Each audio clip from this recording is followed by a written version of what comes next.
What's up, folks? Welcome back. It is ongoing coverage of Team Fortress 2 here at Insomnia61.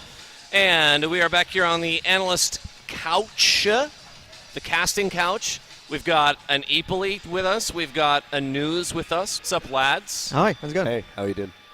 They're here, I swear. You'll see them in just a moment. We're going to change the shot here in just a moment so that we can see We're actually invisible. the gentleman that I was just referring to. Their names, of course, are... Hey, there we go. There we go. All right. How's it going? Craig Gasm, hi. Hi. Finally back. So we have we had pretty much a predictable result. Yeah. A fairly quick 2 maps, 7 over Nunya. Some of the discussion when I sat down here is we were asking, there was the whole Permzilla on demo thing. Cadis is, I don't know if he slept or just is he going for a jog or what. I think I was speaking to the 7 guys a fair bit, and my understanding of it is because Pardon? Cadis, I can't hear you very well. Oh, sorry. Is that better? Yeah. Yeah. Cadis, he had some issue at work the other day with his wrist. Oh, okay. It would have been It's a fine physical otherwise. thing. So just to make sure that he's all right for, the Later tougher on. games in the tournament. Yeah. Anytime they deem an opponent, somewhat of an easy victory. Yeah. Where they don't Yeah. need to bust out. And we were talking about we were wondering to ourselves. I mean, Permzilla is a perfectly capable player. Obviously, Definitely. he's been around. I mean, he's not a slouch, but he's not Cadis. We were wondering, eepily, just kind of asking aloud, if it had been Cadis, would the series have been finished even quicker? You know what I mean?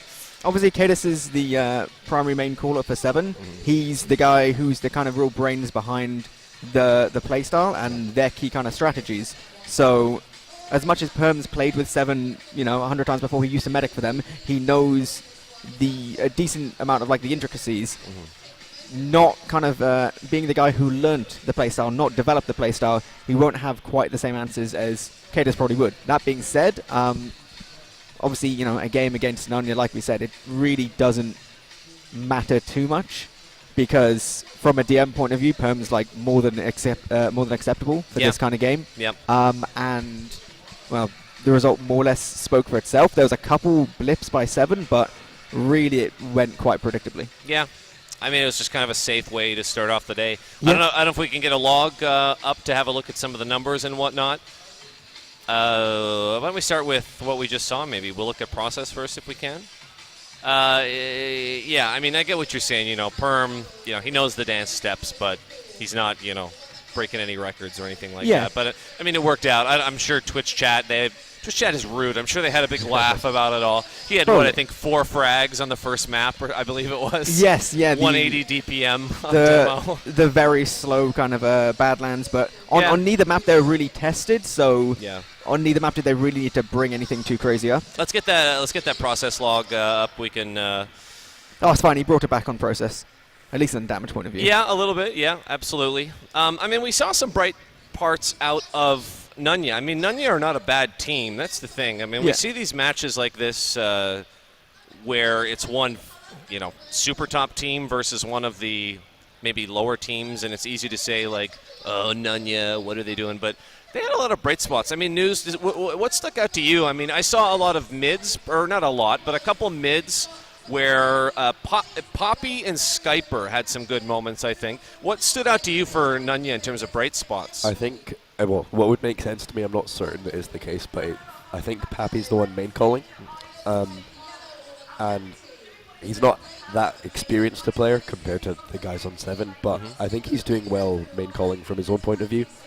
I think the team's playing around him and it's transferring to his play a lot. It doesn't look like he had that great in terms of a KD this game, but he was hitting 14 air shots, more than everyone else on the server. Yeah. And he had a really good game on Badlands. So I think maybe if he was a bit more experienced, his calls would transfer the success to the rest of his team. But at the moment, it's more so working out just for him and maybe a couple of other guys. Skyper, I think, fits in quite well with this team. Definitely a bright spot to me. Yeah, they play with Bunny online, so he's not their main roster player for Nunya. But he's playing quite well, and he's talented. He's got good mechanics. So when you've got a pocket that's leading quite well, like Pappy is, and you just need to do your job as demo, put out damage, you're going to play well, especially online. Yeah, maybe we can switch over the log and get up the Badlands log so we can all admire Perm's 4 and 10, 180 DPM stat line. Well, everyone can get their screenshots of that for TFTV or whatever. But no, I mean, it was, again, 3-1, pretty predictable. There's not a whole lot to say. But, I mean, look, surprisingly, in terms of, I believe this is sorted by either damage or DPM. Yeah, sorted by damage. Poppy, again, as you mentioned. Chris as well, the other soldier. I mean, really bright spots, but it's a predictable thing where it is a team game. And, eepily, you can't just top damage and win a map, Well, see, the thing is, obviously, it was quite a slow game. There was a lot of time when Nunya played from their last, and just in general, Pappy ran the battalions back up most of the time and just kind of would peek into lobby on 330. Yep. Frequently, he'd just get some more damage. He'd, get like a kill here or there. Not anything to push off, but just something. So in terms of his stats, that kind of explains a decent amount of things. Yeah, I guess you have no choice but to top damage when Alba spent the whole match on Engineer just watching lower. This is the thing, like, it's not so much individual player, and it's not even really kind of calling out the team. It's something which has been a bit of a recurring theme. Right. But there's always the joke about how Se7en play quite a conservative play style. They're not pushing off of little advantages, but the way that they try and create advantages is incredibly well thought out. Yeah. So on these stalemates, these Se7en pushing Nunya's last stalemates, I think the important thing you got to recognize is that Se7en were always trying something. There was always some kind of active, some kind of proactive off-class, a spy or a sniper. At one point, they had a spy and he gets caught, and even him being caught, it seems like a mistake, but they use it as a distraction to get Draken. Yep. Whereas Nunya playing from their last, almost the entirety of these stalemates, they would have an engineer, and the rest would be 5 regular classes. There were no proactive off classes, and after about 10 minutes of that, you're sitting there going, how are you expecting to win from here? Yes. It isn't just a thing with Nunya, it's been a thing with a couple other teams over the course of the event so far, and you just got to think, like, there's obviously the joke, going on about Se7en playing like super, super slow, but if Nunya's sitting on their last, not even attempting to make something happen, like, that's not going to work against a controlling team, ever. Yeah. It's just not going to work, and I think it's like something which teams need to start really dealing with. Yeah, it feels like, sorry to interrupt, it feels like a confidence thing to me almost, that they just sort of, when they're holding their own last, they're just like, their teeth are chattering, they're just like expecting the crazy push in and it never happens, so they just stand there forever, whereas maybe some of the sort of more higher, more experienced and confident teams would be more willing to want to push out of last or to try something. Yeah, well, it's kind of what Nuze mentioned yesterday. Stark with his off classes, he's incredibly good at everything, even though he's going to off class less on Pocket Scout. He's always in the back of your head.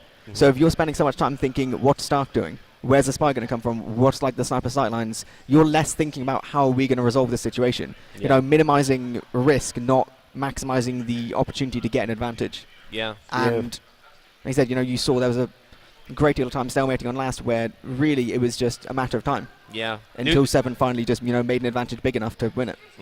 Nuze, I'm thinking of like a different like sports comparison that Se7en just has this huge playbook, but a team like you look at some of the different teams that maybe they don't really have as many tricks or plays that they can pull out of their book. They just kind of do their vanilla thing and hope for the best. I think they like to control the game a lot. Like, there's one comparison that Showstopper made on his stream often. Showstopper gets his first shout-out. There you go. Shout-outs to Showstopper. Yeah. Inter Milan. Oh, sorry. Did Mike cut off there? Yeah, you're good. Inter Milan in the football world, or soccer, as you guys in the North America soccer. They would like to get an early goal, so they're up in the rounds, and then they play really stifling, just in the same way that Se7en do. Yeah. And we saw for one of the first times, and I wasn't expecting it from Nunya actually, on process, they got the first round on the board. And that's a really good position to be in against Se7en, because it pushes them out of their comfort zone. We talked about it yesterday, yeah. Yeah. Yep. And other teams were struggling to do that. Lopander couldn't do that yesterday, but Nunya managed to do it on process, which is one of Se7en's great. It's the best thing you can do. Better maps, yeah. So there's definitely stuff that they can use to their advantage, and if they can keep in the right mindset and keep these things going, I don't think the playbook for Se7en will be as useful as it has been in the past. That makes sense. Any other thoughts? There are things that we picked up from that series, either of you guys? Just to follow up with what Nuze said just then, the general Se7en playbook. I think it's interesting to note that Nunya clearly have been paying attention. They're not getting caught out by the typical Se7en plays. At least a couple times, Se7en did their classic lower PC push onto second with uber advantage. Yep. And it wasn't like the games yesterday where people would still get caught out. Condog and Pappy, they knew what was going to happen. They knew how that play worked, and they countered it very easily. Which is good. So it shows that they are paying attention to how to counter these specific Se7en plays, and obviously you can only use the same play so long before people realize, there's obviously a counter, there's things we can do. So you've got to think Se7en have got to kind of use something a bit different at some point in the event, otherwise they're going to be read too easily. Yeah, there's such thing as getting complacent with your play that just works forever and ever, and it's not going to work forever because teams will clue in, which is fantastic. So now Nunya, we talked about how the way the tables work, someone's got to be there at the bottom of Group B. Yep. They now fall. It's double elimination format. You guys all knew that, right?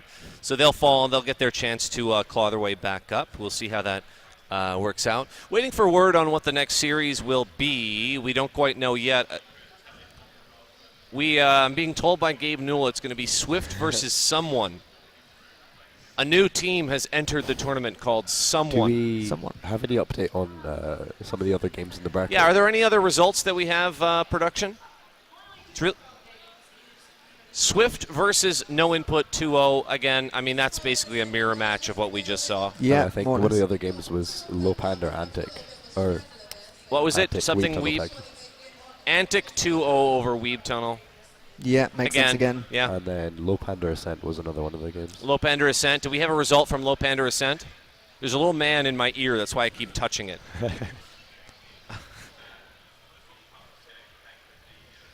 2-0 Team Coolest Master.